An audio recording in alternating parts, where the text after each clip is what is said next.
ঈশান ছিল ৮ বছরের একটি হাসিখুশি ছেলে। সে গ্রামের ছোট্ট স্কুলে পড়ে। তার সবচেয়ে ভালো বন্ধু ছিল একটি দুষ্টু কিন্তু ভীষণ মিষ্টি বানর। নাম তার বুবু।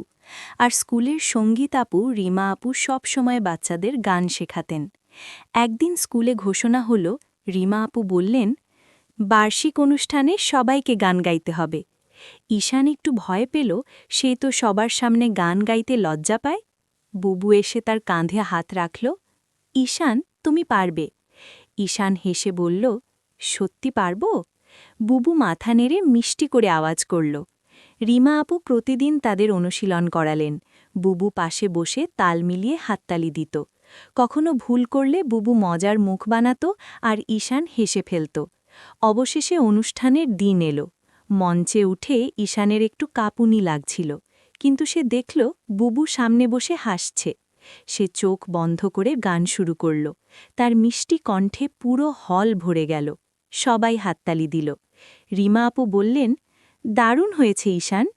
ঈশান খুশিতে বুবুকে জড়িয়ে ধরল। সেদিন ঈশান শিখল, বন্ধুর সাহস আর নিজের ওপর বিশ্বাস থাকলে যে কোনো